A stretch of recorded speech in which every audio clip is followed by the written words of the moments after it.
ശ്രീ വിനോദ് കുമാർ, കാര്യവട്ടം ക്യാമ്പസിൽ ഞാൻ PG അവസാന വർഷം പഠിക്കുന്ന സമയത്താണ് വിഷ്ണു കൊലപാതകം. താങ്കളെ അന്നും ഞാൻ കണ്ടിട്ടുണ്ട്. അന്ന് പക്ഷേ സഹോദരൻ കൊല്ലപ്പെട്ട സാഹചര്യത്തിൽ മുലയാതെ നിന്ന ചേട്ടൻ വിനോദ് കുമാർ ഇപ്പോൾ ഉലയുന്നത് എന്തുകൊണ്ടാണ്?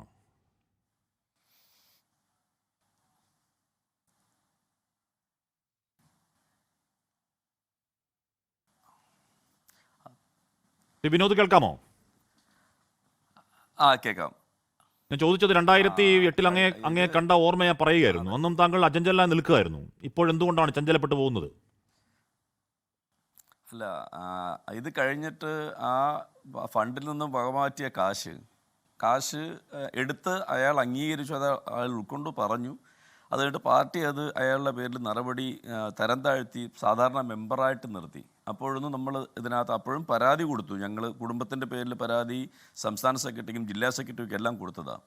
പക്ഷേ അത് കഴിഞ്ഞിട്ട് ഇപ്പോൾ കഴിഞ്ഞ കുറച്ച് നാൾ മുമ്പേ നടന്ന CITUവിൻ്റെ ജില്ലാ സമ്മേളനത്തിൽ നമ്മുടെ തിരുവനന്തപുരത്തിൻ്റെ മന്ത്രി അദ്ദേഹത്തിൻ്റെ പേര് ജില്ലാ സെക്രട്ടറിയായിട്ട് നിർദ്ദേശിച്ചു. ഹെഡ്ലോഡ് തൊഴിലാളി വിഭാഗത്തിൻ്റെ ജില്ലാ സെക്രട്ടറി നിർദ്ദേശിച്ചു. അപ്പോൾ ഇത് ഞാൻ 7 വയസ്സിൽ പാർട്ടി പ്രവർത്തനം തുടങ്ങിയതാണ്. 7 വയസ്സിൽ ബാലസംഘത്തിൽ തുടങ്ങിയ പാർട്ടി പ്രവർത്തനമാണ്. ബാലസംഘമായിട്ട് തുടങ്ങി. അത് കഴിഞ്ഞ് ഇപ്പോൾ നാളെ ഇതുവരെ 50 വർഷമായി. അപ്പോൾ ഞാൻ കോടിയേരി സഖാവിൻ്റെ ട്രെയിനറായിരുന്നു 10 വർഷം. അതുപോലെ 14 വർഷം നമ്മുടെ തിരുവനന്തപുരത്തിൻ്റെ വിദ്യാഭ്യാസ മന്ത്രി ശിവൻകുട്ടിയുടെ ട്രെയിനറായിരുന്നു.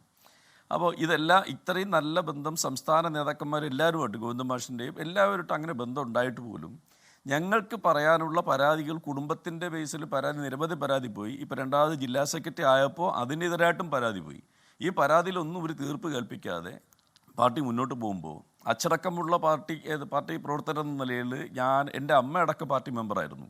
85 പാർട്ടി മെമ്പർഷിപ്പ് എന്ന് വെച്ചാൽ നിങ്ങൾക്ക് ഇത് ഊഹിക്കാൻ പറ്റും. ഇപ്പോഴത്തെ പോലെയല്ല, ഒരുപാട് ഘട്ടങ്ങൾ കഴിഞ്ഞിട്ടാണ് ആ പാർട്ടി മെമ്പർഷിപ്പ് അന്ന് കിട്ടുന്നത്.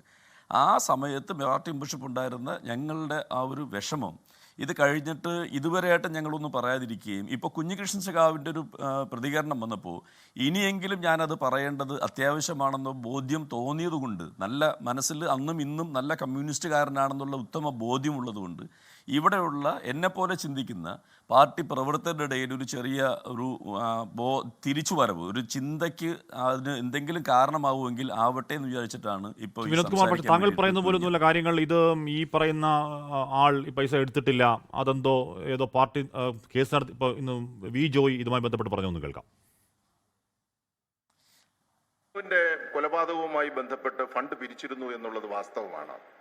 ആ ഫണ്ടിന്റെ ഒരു ഭാഗം അവർക്ക് കൈമാറിയിരുന്നു, ഒരു ഭാഗം ബാങ്കിൽ സൂക്ഷിച്ചു. അതെന്തിനാണ് സൂക്ഷിച്ചതെന്ന് ചോദിച്ചാൽ, ഈ സംഭവത്തിന് ശേഷം ഒരു കൗണ്ടർ പ്രശ്നം നടന്നു, മറ്റൊരു പ്രശ്നം നടന്നു. അത് അദ്ദേഹത്തിന് അറിയാമായിരിക്കും. അതിന്റെ കേസ് നടത്തിപ്പിന് വേണ്ടിയിട്ടാണ് ആ പണം നമ്മൾ ബാങ്കിൽ ഇട്ടിരുന്നത്. ആ കേസ് നടത്തിപ്പുമായി ബന്ധപ്പെട്ട് പാർട്ടി കമ്മിറ്റി അറിയാതെ അഡ്വക്കേറ്റന്മാർക്ക് ഈ പണം കൈമാറി.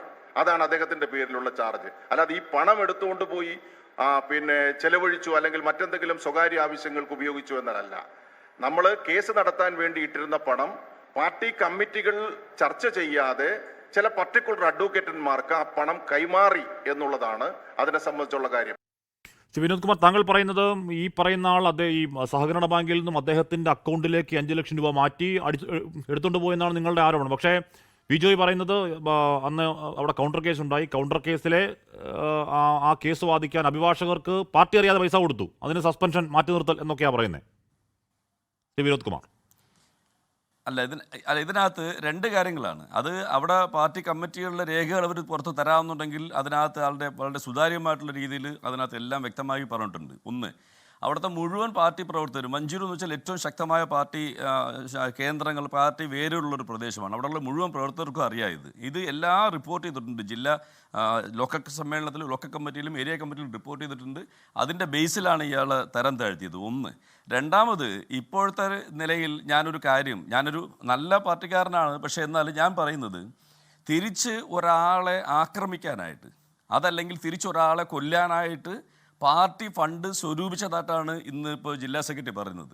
അതായത് ഈ പാർട്ടി ഒരാളെ തിരിച്ചു ചെയ്യാൻ വേണ്ടിയിട്ട് പാർട്ടി ഫണ്ട് സ്വരൂപിച്ച് ആൾക്കാരിൽ നിന്ന് ഫണ്ട് സ്വരൂപിച്ചുകൊണ്ട് ആക്രമണത്തിന് നേതൃത്വം നൽകി അല്ലെങ്കിൽ ഇത് കൊടുത്തു എന്നുള്ളതാണ് നമുക്ക് മനസ്സിലാക്കാൻ പറ്റുന്നത്. ഇത് രണ്ടും തെറ്റാണ്. ഒരിക്കലും അങ്ങനെ അഥവാ ഇനി അങ്ങനെ ചെയ്തിട്ടുണ്ടെങ്കിൽ എൻ്റെ അറിവിൽ അങ്ങനെയല്ല, അതിനുവേണ്ടി പാർട്ടി ഫണ്ട് പിരിച്ചിട്ടില്ല. അങ്ങനെയാണ് ജില്ലാ അല്ല, ഞാൻ പറഞ്ഞത് അങ്ങനെയാണെങ്കിൽ ഇയാളുടെ അക്കൗണ്ടിലോട്ട് മാറേണ്ട കാര്യമില്ലല്ലോ. ഇനിയിപ്പോൾ അങ്ങനെയാണെങ്കിൽ സഹകരണ ബാങ്കിന്റെ അക്കൗണ്ടിൽ നിന്ന് അഭിഭാഷണം കൊടുക്കാമല്ലോ. അയാളുടെ അക്കൗണ്ടിലോട്ട് മാറേണ്ട കാര്യമില്ല. അയാളുടെ അക്കൗണ്ടിലേക്ക് 5 ലക്ഷം പോയി എന്ന് താങ്കൾക്ക് ബോധ്യമുള്ളതാണോ ശ്രീ വിനോദ് കുമാർ? അല്ലെ പാർട്ടിക്ക് ബോധ്യമുള്ളതാണോ?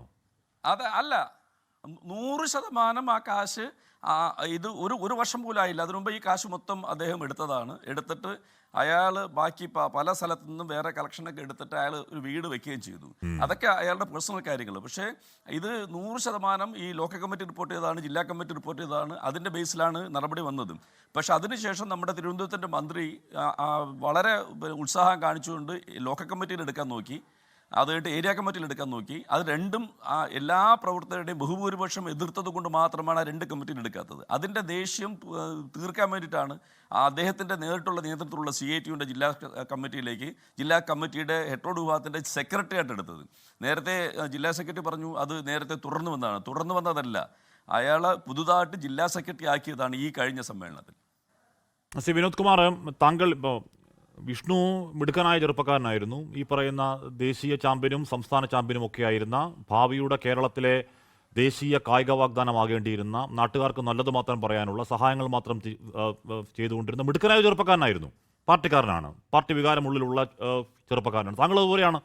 7-8 വയസ്സിൽ ബാലസംഘത്തിൽ തുടങ്ങി MS പ്രസാദ് രക്തസാക്ഷി അനുസ്മരണം കണ്ട് രക്തസാക്ഷിയാവാൻ കുതിച്ച യുവത്വമൊക്കെ താങ്കൾ പറഞ്ഞു കേട്ടു. ഇന്ന് അത്രയും ആഴത്തിൽ താങ്കൾക്ക് CPM ബന്ധമുണ്ട്. 50 വർഷത്തിലധികം പാർട്ടി ബന്ധമുണ്ട്. അവിടുത്തെ പ്രധാനപ്പെട്ട എല്ലാ നേതാക്കളുമായി അടുത്ത ബന്ധമുണ്ട്. രക്തസാക്ഷി കുടുംബങ്ങളോട് പാർട്ടി കാണിക്കുന്ന ഒരു അനുതാപപൂർവമായ സമീപനം എന്താണ് എന്ന് ഒരു സാമാന്യ ധാരണയുണ്ട്. എന്നിട്ടും താങ്കളുടെ കുടുംബത്തിൻ്റെ ഈ പറയുന്ന ആശങ്കകൾ പരിഹരിക്കാൻ ആരും ഇടപെട്ടില്ല, ആരും വിളിച്ചില്ല എന്നാണോ ശ്രീ വിനോദ് കുമാർ? ഇതുവരെയും ഈ നിരന്തരം പരാതി കൊടുത്തിട്ടും ഇതുവരെയും ആരും അങ്ങനെ ഇതിനു വേണ്ടിയിട്ട്, ഞാൻ ഗോവിന്ദമാഷിനടക്കം അനിയനും ബാക്കി എല്ലാവരും പോയി കണ്ടതായി, വീട്ടിൽ നിന്നും പരാതി കൊടുത്തതാണ്. പക്ഷേ യാതൊരു വിധത്തിലുള്ള ഒരു വിശദീകരണമോ അല്ലെങ്കിൽ വിളിച്ചൊന്നും സമാധാനപ്പെടുത്താനോ ശ്രമിച്ചിട്ടില്ല. പേഴ്സണലി ഉള്ള ഒരു കാര്യങ്ങളിലും ഞങ്ങൾ പാർട്ടിയെ ബന്ധപ്പെടാറില്ല. ഞാൻ കോൺഗ്രസ് മിനിസ്റ്റർ ചെയ്യുന്ന സമയത്ത് കേരളത്തിലെ സ്പോർട്സ് കൗൺസിലിൽ ആദ്യത്തെ കരാട്ടെ കോച്ചായിട്ട് കയറിയതാണ്, മെറിറ്റിൻ്റെ അടിസ്ഥാനത്തിൽ. അത് കഴിഞ്ഞിട്ട് 10 വർഷം കഴിയുമ്പോഴത്തേക്കും സ്വാഭാവികമായിട്ടും പെർമനൻ്റ് ആക്കേണ്ടത്, ഇപ്പോൾ പെർമനൻ്റ് ആക്കുകയാണ്. ആ പെർമനൻ്റ് ആക്കേണ്ട സമയത്ത് 10 വർഷം കഴിഞ്ഞ് 3 മാസം ആയപ്പോഴത്തേക്കും പുതിയ പ്രസിഡന്റ് ഷറഫ് അലി അധികാരത്തിൽ വരികയും അദ്ദേഹം 70 പേരെ പിരിച്ചുവിട്ട കൂട്ടത്തിൽ എൻ്റെ പേരും ഉണ്ടായിരുന്നു. എല്ലാ വർഷവും നാഷണൽ ഫെഡറേഷനിൽ മെഡൽ ഹോൾഡറായിട്ടുള്ള കുട്ടികളുള്ള സ്പോർട്സ് കൗൺസിലിൽ നിന്നും എന്നെ പിരിച്ചുവിട്ടു. അത് ഞാൻ പറഞ്ഞിട്ട് സംസ്ഥാന സെക്രട്ടറിയും ജില്ലാ സെക്രട്ടറിയും എല്ലാം പറഞ്ഞിട്ട് അവരാരും ഇടപെട്ടില്ല. പിന്നെ ഞാൻ വിചാരിച്ചു അത് അങ്ങനെ ഒരു പ്രത്യേക മമത എനിക്ക് വേണ്ട. അങ്ങനെ ഞാനോ എൻ്റെ അനിയന്മാരോ ആരും എൻ്റെ കുടുംബമൊന്നും പാർട്ടിയോട് അങ്ങനെ ഒരു ആവശ്യവും ചോദിച്ചിട്ടുമില്ല. അപ്പോൾ അത് അങ്ങനെ നിൽക്കുമ്പോൾ പേഴ്സണൽ കാര്യമാണ്, പക്ഷേ അതുപോലെ എനിക്ക് വേണ്ട എന്ന് പറഞ്ഞുകൊണ്ടാണ്. പക്ഷേ ഈ കാര്യത്തിൽ അതല്ല. ഈ കാര്യത്തിൽ രക്തസാക്ഷി ഫണ്ട് എടുത്തിട്ടുണ്ടെങ്കിൽ അത് കുടുംബം എന്ന നിലയിലും നല്ല കറകളഞ്ഞ പാർട്ടിക്കാരൻ എന്ന നിലയിലും അതിൽ പ്രതികരിക്കാതിരിക്കാൻ കഴിയില്ല. ആ സമയത്താണ് കുഞ്ഞികൃഷ്ണ സഖാവിൻ്റെ ഈ പ്രതികരണം പറഞ്ഞത്. അപ്പോൾ ഇപ്പോഴെങ്കിലും ഞാൻ പറഞ്ഞില്ലെങ്കിൽ പിന്നെ എപ്പോഴാണെന്നുള്ള ധാരണയിലാണ് എനിക്ക് പ്രതികരിക്കാൻ വേണ്ടി തോന്നിയത്. മലബാർ മേഖലയിൽ ധനരാജ് എങ്ങനെ വികാരമാകുന്നുണ്ടോ, തിരുവനന്തപുരം മേഖലയിൽ സഖാവ് വിഷ്ണുവും അത്തരത്തിൽ തന്നെ ഒരു പാർട്ടിക്കാരുടെ വികാരമാണ്. അവിടുത്തെ കൂട്ടുകാരുടെ മാത്രമല്ല, ആ മേഖലയുടെ ഒരു വികാരമാണ്. കാര്യം അത്രത്തോളം മിടുക്കനായ ഒരു ചെറുപ്പക്കാരനായിരുന്നല്ലോ. അപ്പോൾ അയാളുടെ ഫണ്ട് അടിച്ചുമാറ്റി എന്ന ആരോപണമുള്ള ഒരാളെ CITUവിൻ്റെ പ്രധാന പദവിയിലേക്ക് കൊണ്ടുവരുന്നതിൽ ആ മേഖലയിലെ പാർട്ടിക്കാർക്ക്, നേതാക്കളുടെ കാര്യം പോട്ടെ, പാർട്ടിക്കാർക്ക് യാതൊരു പ്രശ്നവും ഇല്ലെന്നാണോ ശ്രീ വിനോദ്? എല്ലാ ഘടകങ്ങളിലും ബ്രാഞ്ച് തലം തൊട്ട് ലോക്കൽ തലം തൊട്ട് ഏരിയ തലത്തിൽ വരെ വളരെയേറെ ചർച്ചയായ ഒരു വിഷയമാണ്. ഈ ലോക്കൽ സമ്മേളനത്തിനും ഏരിയ സമ്മേളനത്തിനുമൊക്കെ നമ്മുടെ മീഡിയയുടെ സുഹൃത്തുക്കളോട് ഉണ്ടായിരുന്നു. അപ്പോൾ അവർക്ക് അറിയാവുന്ന വിഷയമാണ് ഏരിയ സമ്മേളനത്തിലുണ്ടായ കാര്യങ്ങളെല്ലാം. അപ്പോൾ ഇത് വളരെ 100% എല്ലാ പാർട്ടി പ്രവർത്തകരുടെയും വികാരം തന്നെയാണ്. അവർക്കൊക്കെ ഇതിനകത്ത് എതിർപ്പുമുണ്ട്. പക്ഷേ ഇതിനകത്ത് ഞാൻ പറഞ്ഞല്ലോ, തിരുവനന്തപുരത്തിൻ്റെ മന്ത്രി നേരിട്ട് ഇടപെട്ട് CITUവിൻ്റെ ഭാരവാഹിത്വത്തിലേക്ക് വരുമ്പോൾ അത് പാർട്ടി ഘടകത്തിന് മാത്രമല്ല, നേരിട്ട് CITUവിൽ നിയന്ത്രിക്കാൻ പറ്റുന്ന രീതിയിൽ അദ്ദേഹത്തെ ജില്ലാ സെക്രട്ടറി ആക്കുകയാണ് ചെയ്തത്. അതിൽ എല്ലാ ഘടകത്തിലെ ആൾക്കാർക്കും എതിർപ്പുണ്ട്, 100% എതിർപ്പുണ്ട്. അത് പറയാൻ വേണ്ടി അച്ചടക്കമുള്ള പാർട്ടി പ്രവർത്തകർ എന്ന നിലയിൽ ചിലപ്പം പലരും തയ്യാറായി വരത്തില്ല. ഞാൻ പണ്ടേ അച്ചടക്കം ഇല്ലാത്തൊരു പാർട്ടി പ്രവർത്തനമായതുകൊണ്ടായിരിക്കാം എനിക്കിത് പറയേണ്ടി വന്നത്. മാത്രമല്ല, ഞാൻ കണ്ട ഈ കഴിഞ്ഞ കാലങ്ങളിലെല്ലാം കണ്ട നിലപാടുകളിൽ വ്യത്യാസം വന്നതുകൊണ്ട് ഇതെനിക്കിപ്പോൾ പറയാനേ പറ്റുള്ളൂ, പറയാതിരിക്കാൻ കഴിയില്ല. രക്തസാക്ഷിയെ കണ്ട ഒരാളുടെ വികാരമല്ലേ? അപ്പോൾ താങ്കളെ അച്ചടക്കമില്ലാത്തൊന്നും പറയണ്ട. വീട്ടിലൊരു രക്തസാക്ഷിയെ കണ്ട വികാരം എന്ന് പറയുന്നത് പുറത്തുനിന്ന് കാണുന്ന ഒരാളുടെ വികാരമല്ലോ, അതിനേക്കാൾ ഭീകരമാവില്ലേ? അമ്മയുടെ കണ്ണുനീര് കണ്ട ഒരാളല്ലേ? അപ്പോൾ ആ പേരിൽ പിരിച്ച പണം അടിച്ചു മാറ്റി ഒരുത്തൻ പിന്നെയും കയറിപ്പോകുന്നു പറയുമ്പോൾ വിഷമമുണ്ടാവും. അത് പുറത്ത് പറയണം. പുറത്ത് പറഞ്ഞാൽ നിങ്ങളൊക്കെ പാർട്ടിക്കാരാണോ ശ്രീ വിനോദ് കുമാർ.